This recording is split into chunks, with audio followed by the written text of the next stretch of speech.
السلام عليكم ومرحبا بكم، إن شاء الله تكونوا كامل بخير وبصحة جيدة يا رب. وقت ما يوصلكم فيديو عيدكم مبارك وكل عام وأنتم بألف خير يا رب العالمين. وصفتنا نهار اليوم، شوفوا ما شاء الله، يعني الصورة راهي واضحة تعبر عن نفسها. شوفوا ما شاء الله، بيتزا تجي خفيفة ريشة وتجي تعرف مهوية وتجي قطنية في نفس الوقت. شوفوا ما شاء الله كيفاش تجي، تبعوا معايا الوصفة للأخير. اللهم صل وسلم وبارك على سيدنا محمد. في إناء هنا وزن 800 غرام تاع الفرينة، يعني كيلو نحو منو شوية.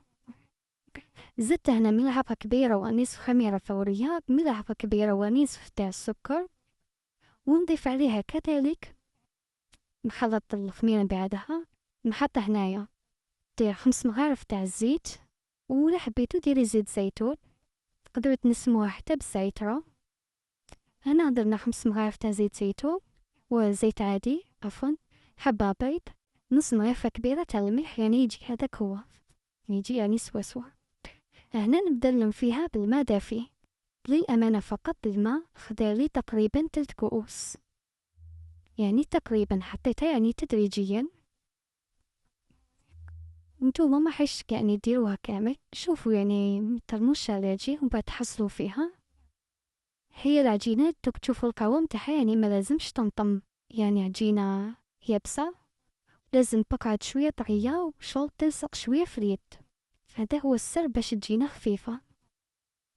والآن راح نعطيكم السر يعني تاع بيتزا تاع المطاعم. شوفوا هنا ننفضوها غير شوية، يعني السر تاع بيتزا تاع المطاعم يا البنات ما يكذبوا عليكم ما حتى حاجة، يعني هي أنكم ديروها في الليل، تخبوها في الثلاجة حتى الغد من داك الصباح باش تخدموا بها. أنا هنايا خلاص درتها في الليل، غد من داك يعني وقت الفطور حضرت يعني الصلصة فقط. عندي هنا حبيبة بصل صغيرة، 2 حبات طوماطيش، 2 فصوص تاع الثوم، نص حبة فلفل، اللي يحب الحلو يدير الحلو، اللي يحب الحار يدير الحار.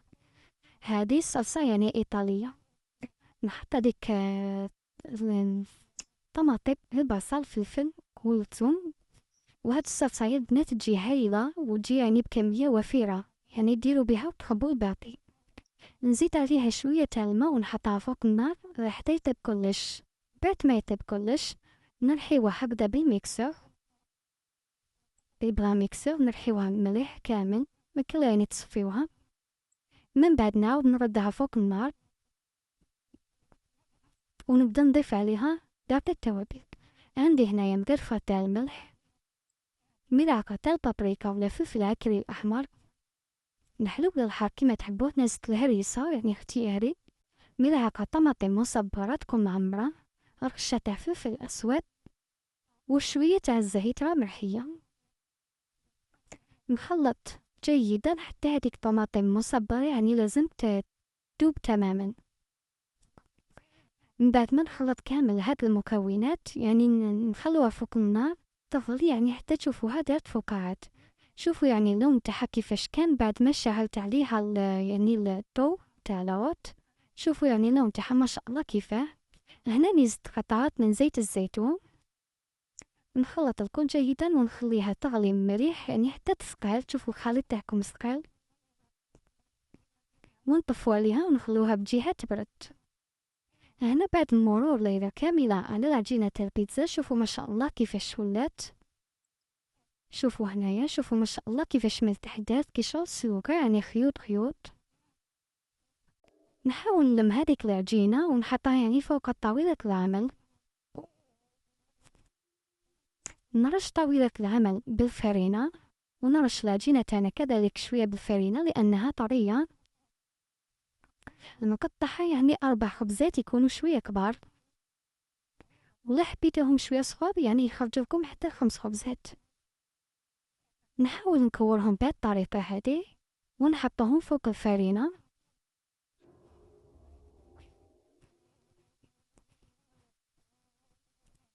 ونغطيوهم يعني بمنديل ونخليوهم بجهة حتى يزيدوا يخمروا.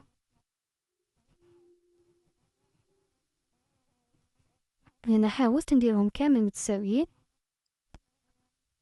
خلاص كملت العجينة تاعي، رشيت عليها شوية فرينة، نغطيهم ونخليهم يخمروا. هنا بعد ما خمروا راح نفتح العجينة تاعي بشوية سميد رطب. هذا هو السر يعني باش تجيكم مقرمشة من تحت. والله صدقوني يعني هي خفيفة مالقة يعني هي طرية جدا، لكن تبقى مقرمشة من الأسفل. نحاول نفتح هكذا غير بيدي العجينة تاعي، وإذا ما قدرتوش يعني وجدتكم صعيبة افتحوها عادي بالحلال.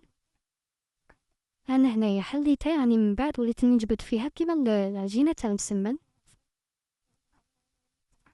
أنا عندي هاد السنيوات يعني هادو عندهم يعني سنين وما عندي نخدم بيهم يعني صراحة يعني ما شاء الله بيتزا يعني طيب هايلة. نحل العجينة تاعي فوق الصينية ونروح نحط فوقها صلصة الطماطم اللي خدمناها.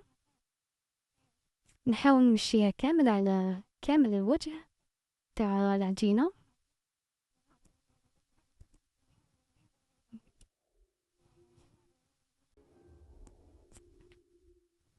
نحاول نمشيها كامل. يعني هنايا التزيين يبقى اختياري، اللي عنده اللحم المفروم يديرها باللحم المفروم. أنا هنايا درتها يعني بالتونة تاع طماطم طماطمات. وانا كيما نقولكم دائما يعني التزيين يبقى اختياري، ما قدرش يعني تلي ما نتوما ماشي لازم تقيدو باش درت انا هنا قلتلكم درت شويه تاع التونه. نضيف عليها كذلك الجبن المبشور. هنايا درت الجبن تاع نابولي وزدت عليه الجبن تاع القريخ. رحيتهم كامل كيف كيف وخلطتهم. هنا يعطيكم يعني يجي ما شاء الله يدوب. بحكوت غير درت يعني نابولي وحدو شويه يعني ما يجيش فريمون بنين. هنا زينت شويه زيتون، تقدروا فلفل حار تقدروا يعني واش تحبوا. خليتها بجهة تخمر واني حنزيد معاكم الخبزة الثانية والباقي يعني ما كلا.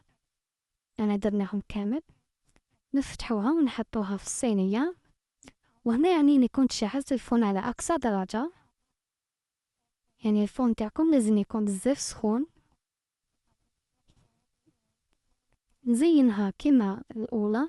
تقدروا تقطعوا لها شوية فلفل حار ولا فلفل حلو. تزينوها شوية ليكاب شوية اللي عندكم. يعني التزيين يبقى اختياري يعني كل واحد ومقدوره. بعد ما يخمروا لي البيتزا تاعي نروح نحطوها مباشرة في الفرن تاعنا ونخلوها يعني طيب فوق وتحت. شوفوا ما شاء الله كيفاش بدات تتنفخ. شوفوا ما شاء الله الجبن كي ديروا الخليط هذاك. شوفوا كيفاش يجي ما شاء الله ما يجيش هكاك ناشف ويابس يعني ما يدوبش. وهي البيتزا تاعنا بعد ما طابت راح يعني نحطها ونقسمها امامكم. أنا حبيت كون سمعت لكم القرمشة، لكن للأسف والله ما نقدر يعني الأطفال ما يستناو قدامي العياط. حتى القرمشة يعني ما حيش تسمعوها. شوفوا ما شاء الله كيفاش جات. شوفوا شحال خفيفة يعني وطرية ومقرمشة في نفس الوقت. صدقوني البنات جربوها يعني ما تعب ما حتى حاجة، مشي لازم تعجنوها ولا. شوفوا. نتمنى تكون عجبتكم الوصفة تاعنا تاع نهار اليوم. تجربوها وتردوا لي رأيكم في التعليقات. ونشكر كل من دخل عندنا جديد ونقول مرحبا بكم. ونشكر طبعا يعني القدم اليوم معنا هم أحبابنا وضيفنا من بكري. وإلى وصفة جديدة وفيديو جديد، خليتكم في رعاية الله وحفظه. سلام.